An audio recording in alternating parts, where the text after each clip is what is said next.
Tumemaliza kuhusiana na B19 sasa. Sawa. Tuende kwenye taarifa ya bodi ya ligi kuhusiana na kamati ya saa 72 kuhusiana na matukio ambayo yalitokea kwenye dabi ya Kariakoo.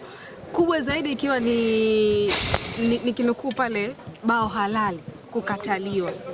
Klabu ya Simba mnatoa tamko gani kuhusiana na hilo bao halali ambalo limekataliwa?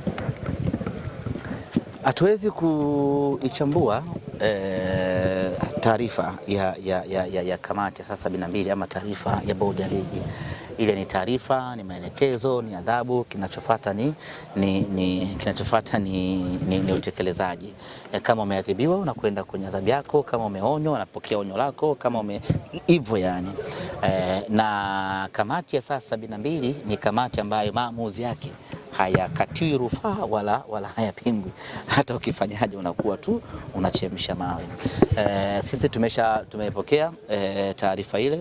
Ni taarifa yenye pande mbili, inafurahisha na inaumiza, kwa sababu tulitaka baada ya kuthibitishiwa kwamba bao halali, basi kama kanuni ingekuwa na ruhusu, basi bao letu lifanye kazi kwenye ule mchezo, lakini haiko hivyo. Sisi tunashukuru wale wote ambao wameadhibiwa, lakini tunaendelea na mapambano.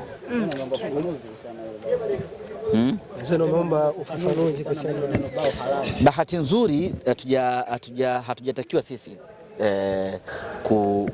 kutoa ufafanuzi. Kwa hiyo waliotakiwa kutoa ufafanuzi ndio watatoa ufafanuzi kama kanuni zinawaruhusu. Na pia kuhusiana na nyota wenu Selemani Mwalimu, huko nyuma kina Kante, kina Baka waliwahi kufungiwa mechi 5-5, lakini safari hii kulinganisha na matukio ni kama yale ambayo yaliwahi kutokea kwa hao nyota wengine, inaonekana ni kama kidogo amependelewa hivi kwa adhabu ambayo ameipata. Kila adhabu ina kanuni yake. Kila mtu anaadhibiwa kulingana na kanuni yake. Kwa mimi nadhani tujipe muda tukasome taarifa ya kusimamishwa kwa Soa, taarifa ya kusimamishwa kwa Kante na kanuni gani imenukuliwa, alafu tuje tusome taarifa ya kusimamishwa kwa Selemani Mwalimu, kanuni gani imenukuliwa. Tutakuwa kwenye nafasi nzuri ya kujua nani amefanya kosa gani. Tusikariri kwamba lazima huyu kafungiwa mechi 5 na huyu kafungiwa. Kwa twendeni tukasome taarifa hizi mbili tujue kwa kina.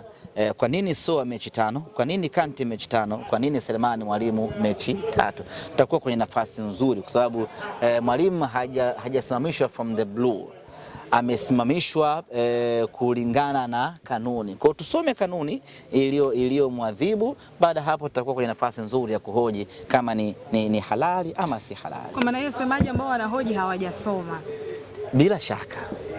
Sema huzuri wake ni kwamba hawajanihoji mimi ama hawajatuhoji sisi, kwa hiyo hatuwezi kujielezea. Ingekuwa ametuhoji sisi tungeelezeana vizuri tu. Wanasemaje, tumalizie na Singida next match away?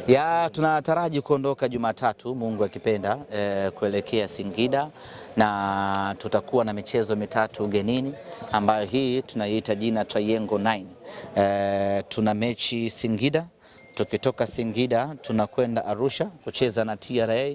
Tukitoka TRA tunakwenda Mwanza kucheza na Pamba. Kwa ukiangalia hii unapata triangle, na hii ni triangle ambayo inatakiwa kuzaa alama 9. Kwa hiyo ni Triangle 9. Kwa hiyo Jumatatu Mungu akijalia tutaianza safari ya kuelekea Singida.